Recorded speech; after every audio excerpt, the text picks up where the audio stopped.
नमस्कार। पिछले वीडियो में हमने भारतेंदु युग के प्रमुख लेखकों और उनकी प्रमुख साहित्यिक कृतियों के बारे में परिचय लिया था, जो कि अक्सर प्रतियोगी परीक्षाओं में पूछे जाते हैं।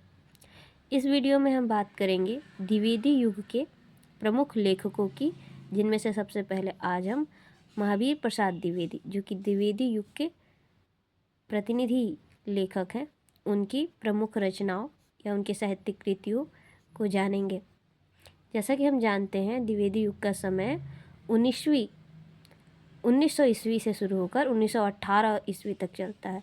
लगभग 18 वर्षों का अंतराल कर करके आधुनिक काल में युगों का काल विभाजन किया गया है, जिसमें से द्विवेदी युग का समय सीमा है 1900 ईस्वी से 1918 ईस्वी तक।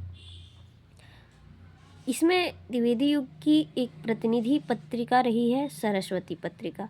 1900 ईस्वी में सरस्वती पत्रिका की स्थापना होती है और महावीर प्रसाद द्विवेदी, जो कि द्विवेदी युग के प्रमुख लेखक हैं, प्रतिनिधि लेखक हैं, वह इसका संपादन का दायित्व 1903 में संभालते हैं और 1920 तक इसका संपादन करते हैं।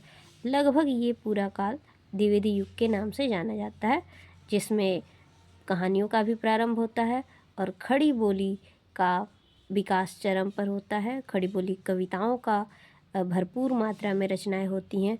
तो आज हम इसके प्रतिनिधि लेखक महावीर प्रसाद द्विवेदी का परिचय लेते हैं।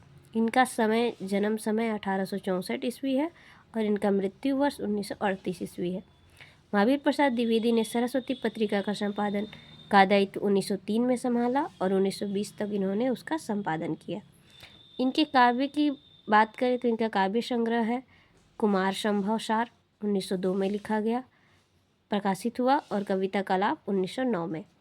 इन्होंने संपत्ति शास्त्र नामक एक गद्य पुस्तक की रचना की, जो कि काफ़ी प्रसिद्ध रही है। ये अर्थशास्त्र से जुड़ी हुई पुस्तक है।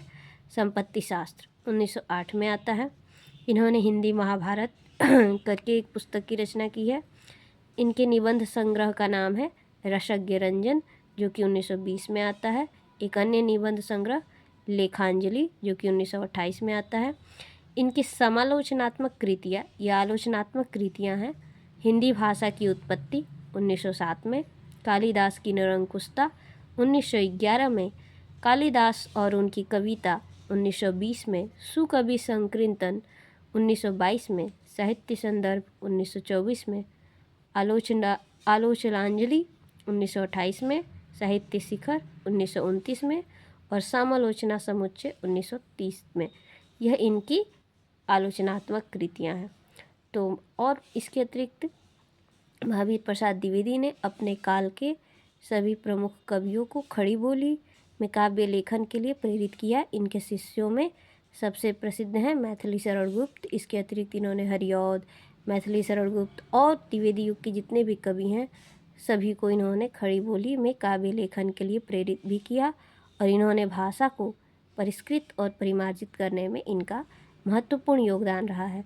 तो द्विवेदी जी विशेष तौर पे खड़ी बोली काव्य लेखन के लिए कवियों को प्रेरित करने के लिए जाने जाते हैं और अपने युग के प्रतिनिधि लेखक हैं। धन्यवाद। आगे की वीडियो में हम द्विवेदी युग के अन्य लेखकों का परिचय प्राप्त करेंगे। देखते रहिए। इस चैनल को लाइक और सब्सक्राइब कीजिए। धन्यवाद।